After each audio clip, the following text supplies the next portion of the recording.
Kocak.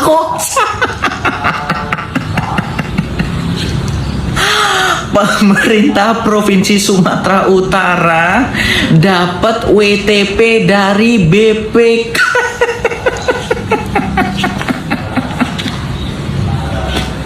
Jadi WTP itu opini wajar tanpa pengecualian. Ya, bahasa sederhananya itu BPK memberikan nilai atau raport yang bagus terhadap laporan keuangan Provinsi Sumatera Utara. Jadi laporan keuangannya itu wajar, rapi, sesuai aturan, tidak ada kejanggalan yang besar. Intinya baik-baik saja lah laporannya, nggak ada yang mencurigakan. Ya iyalah, nggak mencurigakan. Soalnya yang korupsi orang atas kan. Mau dapat WTP itu bayar ya Pak BPK. Iya kayaknya. Apanya yang wajar laporannya? Oh iya wajar. Wajar kalau korupsi sih. Pak Presiden Prabowo, udahlah, nggak usah ada WTP-an untuk provinsi, kabupaten, kota, percuma. Untuk dapat predikat WTP itu bayar. Buktinya nih Sumut korupsi, ya. Proyek jalan senilai 231 miliar dapat WTP. Belum provinsi, kabupaten, kota yang lain. WTP ini hanya kalahkan lah, siapa yang bayar dia yang dapat. Kocak lah negara ini, kocak. Aduh, ya Allah. Posisi Bobi Nasution saat ini tidak lagi sekedar menjadi bahan perbincangan publik, tapi sudah diambang status hukum yang cukup serius, Tribuners. Rocky Gerung ini menyindir perbedaan cara membaca kasus ini antara lembaga-lembaga yang berbeda. Bila survei masih sebatas berpotensi, begitu ya, maka secara intelijen menurut Rocky Gerung ini sudah ada kesimpulan yang lebih tajam, yang mana menurut lembaga survei berpotensi tersangka, tapi kalau lembaga intelijen sudah pasti akan menjadi tersangka. Rocky Gerung bahkan mengatakan bahwa Gubernur Sumatera Utara ini memang tidak sengaja ditarget, melainkan sudah menjadi perhatian publik dan media sejak lama, Tribuners. Rocky Gerung ini juga menyinggung kemungkinan bahwa setelah Bobi bisa jadi anggota keluarga Solo atau anggota keluarga Pak Jokowi lain juga akan terseret, tergantung pada sikap pemimpin berikutnya. Ya, KPK mengatakan belum ada rencana untuk melakukan pemanggilan terhadap Gubernur Sumatera Utara Bobi Nasution, tapi tidak menutup kemungkinan kalau nantinya ditemukan ada aliran dana yang diduga masuk ke Bobi Nasution, maka akan ada pemanggilan untuk mantu Presiden ke-7 Joko Widodo. Dan lumayan ramai itu di media sosial dan lain-lain. Nah, makanya edisi kali ini kita kembali membahas soal keluarga Solo. Bobi Kertanegara. Bukan dong. Ya, ini adalah Bobi Nasution, Gubernur Sumatera Utara. Bobi ini juga dikenal sebagai anak raja ya. Anak raja. Jadi kita wawancara banyak orang dari anggota DPRD, partai politik dan pejabat di sana. Bobi Nasution itu terkenal sebagai anak raja. Dan ada istilah satu lagi. Apa? Anak toke. Anak toke. Di kalangan pengusaha dikenal sebagai anak toke. Dan kemarin orang kepercayaannya itu, orang dekatnya lah, itu Topan Ginting ya, ditangkap oleh KPK, OTT ya. Dan lumayan ramai itu di media sosial dan lain-lain. Pas waktu penangkapan ini ada cerita dari di Kuningan ya. Tadi lu wawancara KPK kan? Ya, ada cerita bahwa OTT-nya itu dikawal sama PM itu polisi militer. Kenapa? Karena Topan ini selain anggota Perbakin juga dekatlah dengan salah satu institusi Parcok. Nah, sehingga harus dikawal nih. Dan tahu gak, yang di OTT itu sebetulnya yang diamankan itu 6 orang. Tapi pas pengumuman itu 5 orang. Nah, infonya ini salah satunya itu siapa sih? Kok bola panas gua nih? Ya, informasi tinggi ya. Ituan perwira menengah polisi menarik. yang pernah menguasai suatu wilayah. Tapi info ini dari mana sih? Banyak yang cerita. Kita wawancara tadi kan orang-orang KPK, lalu juga pengusaha, lalu juga DPRD di sana, dan mereka tahu kasus ini bahwa ada yang kok dari 6 5 nih yang Jadi 5 yang diumumkan. 5 diumum, satunya kemana begitu kan. Mirip-mirip kasus dulu tuh yang rame-rame kan di KPK juga tiba-tiba hilang. Tiba yang satu diskon nih, jangan-jangan nih diskon. Nah, ini kan menunjukkan betapa spesialnya. Saya sedang ada di kota Melbourne, baru selesai sidang di Supreme Court of Victoria, Australia. Hari ini saya akan memberikan sedikit komentar atas berjalannya proses pemeriksaan Roy Suryo sebagai tersangka di Kepolisian Republik Indonesia. Akhirnya, saya memutuskan untuk menjadi bagian kuasa hukum dalam kasus tersebut. Bukan hanya saya meyakini ada indikasi kriminalisasi dalam penanganan kasus itu, tetapi yang jauh lebih penting adalah bagaimana kita kemudian melihat kasus ini secara lebih substantif. Ini bukan hanya persoalan pidana, sebagaimana pasal-pasal yang dituduhkan. Lebih mendasar dari itu, ini adalah persoalan konstitusionalitas, bagaimana penegakan hukum harus merdeka dari berbagai kepentingan termasuk intervensi kekuasaan. Di negara sebagaimana Australia, alhamdulillah saya punya izin praktek bukan hanya di Indonesia, tapi di Australia, sehingga bisa membandingkan penegakan hukum di dua negara.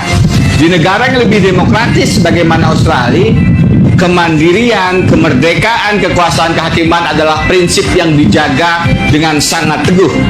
Di negara yang lebih tidak demokratis, sebagaimana negara Konoha misalnya, persoalan kemandirian dan kemerdekaan kekuasaan kehakiman ini adalah hal yang sekarang sangat banyak dilanggar. Dan saya berpendapat, persoalan tersangkanya Roy Suryo dan kawan-kawan bukan semata masalah ijazah palsu mantan Presiden Jokowi atau hanya pidana. Lebih mendasar dari itu adalah isu konstitusionalitas yang harus sama-sama kita hormati jika ingin menjadi bangsa yang besar. Saya memutuskan menjadi kuasa hukum karena ingin menegaskan tidak boleh ada penggunaan kekuasaan yang kemudian membungkam sikap kritis dari orang-orang, bahkan jika berhadapan dengan mantan presiden sekalipun. Karena itu, saya memutuskan untuk menambah perspektif hukum tata negara, bidang yang saya geluti, politik hukum, bagaimana kemudian relasi kekuasaan dengan hukum, tanpa kemudian mengenyampingkan isu-isu hukum pidananya. Tata negara dan politik penegakan hukum adalah perspektif yang harus diletakkan sebagai fondasi dasar pada saat kita melihat dan menganalisis masalah ini. Karena apa? Karena mantan Presiden Jokowi telah menunjukkan bagaimana beliau merusak tatanan demokrasi, terutama di masa-masa akhir jabatannya. Cawe-cawe dalam Pilpres 2024, kemudian adanya putusan 90 yang menjadikan Gibran memenuhi syarat sebagai calon wakil presiden adalah bentuk-bentuk pelanggaran konstitusi yang sekarang berlanjut dengan mentersangkakan warga negara yang bersikap kritis terkait dugaan ijazah palsunya. Karena itu, saya merasa wajib melakukan langkah advokasi hukum untuk menegaskan tidak boleh penggunaan kekuasaan atau siapapun yang merasa berkuasa menentukan arah penegakan hukum. Terlebih hukum pidana, hukum yang bisa membuat orang dipenjarakan, hukum yang bisa membatasi hak asasi manusia. Dalam konteks itu, penggunaan hukum pidana adalah alat intimidasi yang harus dilawan. Tidak boleh siapapun, termasuk mantan presiden sekalipun, melaporkan orang yang ingin membuka kebenaran dokumen publik, dalam hal ini ijazahnya, kepada khalayak. Justru seharusnya yang sudah lama kita tunggu-tunggu, mantan Presiden Jokowi harusnya dengan gentleman menunjukkan keaslian ijazahnya. Jadi, saya minta maaf belum bisa mendampingi dalam pemeriksaan Roy Suryo dan kawan-kawan di kepolisian hari ini karena bersamaan dengan sidang di Melbourne, Australia. Tetapi insya Allah saya akan terus membersamai melakukan perlawanan terhadap penyalahgunaan kekuasaan yang mengintimidasi, yang mengintervensi penegakan hukum, apalagi hukum pidana di tanah air. Kita harus hentikan modus mengkriminalisasi, mempidanakan, memenjarakan, membuat takut siapapun yang ingin bersikap kritis agar Indonesia tetap terjaga kewarasan hukumnya. Saya Denny Indrayana, terima kasih. Assalamualaikum warahmatullahi wabarakatuh. Ya, oke teman-teman, kembali lagi bersama saya di channel ini. Kita akan menyaksikan sebuah cuplikan video yang sangat cukup menarik.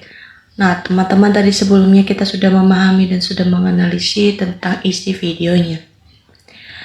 Nah, teman-teman, di sini sampaikan rakyat butuh bukti, bukan cuma omong-omong aja. Nah, kita lihat kami rakyat kecil mau sangat berwena-wena memeriksa Listio Sigit. Nah, tentunya Kapolri kalau sudah dicopot yang jangan diberi jabatan apapun Pak Prabowo. Nah, rakyat sudah tidak percaya lagi dengan omongan Pak Prabowo karena dia cuma ngomong-ngomong aja, tapi kalau dia ngomong tapi belum tentu pasti.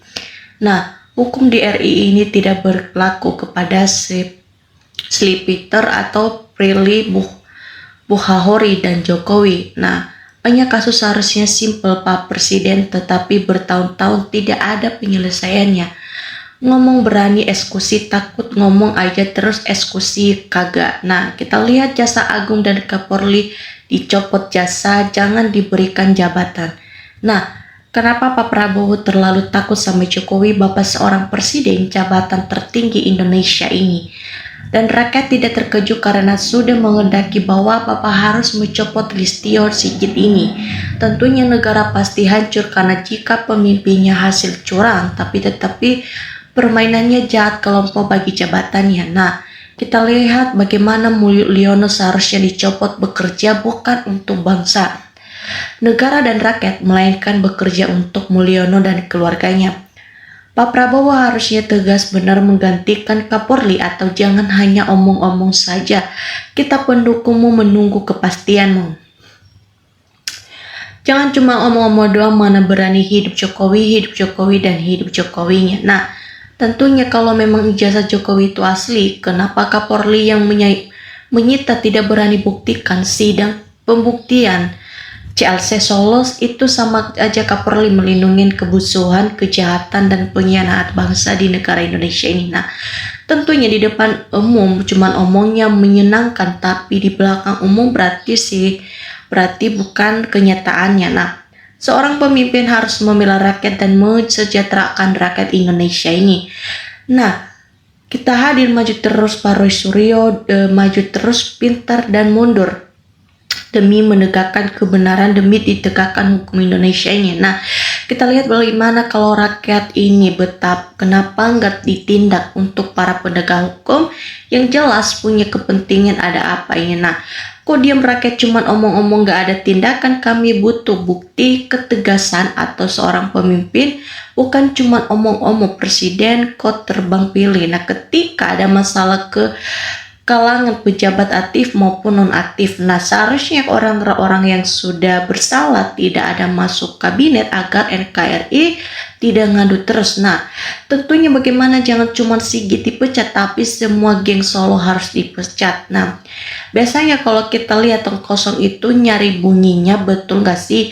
Nah, tentunya rakyat butuh bukti. KPK presiden bukan negara kita hancur, tapi pecah belah, jangan sampai terlambat kepada Bapak Presiden Prabowo. Nah, ayo rakyat Indonesia bersatu kita atau kuat dan pemimpin negara ini. Nah, kita lihat bagaimana Presiden Prabowo mana berani mengganti Kapolri, pasti tidak berani. Nah, kenapa buktikan, lakukan, jangan cuma omong-omong saja, mengerti dan paham Prabowo sebelum terima saja sesudahnya.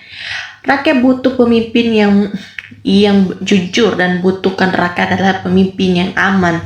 Nah, bagaimana kalau kita lihat Pak Anggung, pengamat yang bagus, bisa buat petunjuk bertanggung jawab atas dari semua ucapan jujurnya dan transparan. Nah, Pak Prabowo ini pasti takut sama Slifter atau Presiden Cem, Bapak Presiden. Nah, tentunya setiap kepada PKI gaya baru ini yang adanya Bung, biar bisa langganan berkuasa gitu apa Bung. Nah, kita lihat bagaimana yang diributkan rakyat ijazah Jokowi itu lagi tidak bisa menyelesaikan. Omong-omong sudahlah. Nah, Itulah Bapak Presiden Pak Prabowo yang tidak butuh pidato keras-keras, rakyat butuh bukti, bukan pidato keras. Nggak ada gunanya atau copot segera Listio Sigit dan Ketua KPK-nya. Nah, kita sebagai seorang ganti Kapolri, Kapolda atau seluruh juga diganti, baru memantap negara dihukum ini. Nah, gak akan berani dengan Wiwi karena dia jadi presiden hasil campur tangan Wiwi dari cara mainnya di kelas Wiwinya. Nah, kita lihat bagaimana Pak Presiden biar hukuman benar-benar terpetugas, main-main ganti termasuk Kapolri ganti biar polisi bekerja dengan baik. Nah, biasanya Jokowi lulus UGM dan mungkin cara bicara dan sikap kayaknya dengan pernah sekolah. Nah, negara pasti hancur jika pemimpin berhasil curang, berarti permainan jahat kelompoknya. Nah, kita lihat bagaimana gitu macam asli tetap macam tidak ada. Semoga saja PKI PSD ini bicara betul-betul benar dan bisa dituliskan sehingga kegaduhan termulu bersama rakyat ini selesai sudah dan para termulu cepat ditangkap dan proses hukum sudah undang-undang dan ketentuan rakyat. Nah, kita lihat bagaimana ayo Pak Presiden apa sudah Pak Prabowo janjikan segera bertindak terseset biar kepercayaan rakyat meningkatkan, sikat habis itu orang Jokowi. Nah, gini Pak Prabowo, pidato saya acungin jempol, cepat ganti Kapolrinya, terlalu lama cari lebih baik jadi Kapolri baru aja. Nah, kita lihat bagaimana ngomong-ngomong bos-bos pecat Sigit itu orang Jokowi di lingkarannya saja. Nah, tentunya kalau Kapolri copot itu yang benar tidak mengejutkan karena jabatannya sudah paling lama Pak Prabowo dan berani. Nah, jangan cuman omong-omong saja dong Pak Presiden, omong Pak Prabowo itu tidak ada nyatanya. Mana masih banyak menteri-menteri dan pejabat yang masih dititipan Jokowi. Nah, kita lihat bagaimana yang jelas merupakan membelotong adalah apa yang dilakukan Kapolri dengan tim reformasi Kapolri. Nah, dan legalkan aja ijazah palsu, jangan ada pengadilan, percuma yang sudah putus bersalah dan hukumannya itu dipenjarakan saja, masih bebas berkelihara, jangan negara yang bebas hukumnya. Kita buktikan menteri kabinet omong-omong banyak terjerat kasus korupsi ini. Nah, oke teman-teman, sekian dari informasi saya dan jangan lupa share, komen supaya kalian tidak ketinggalan berita-berita dari saya. Dan terima kasih.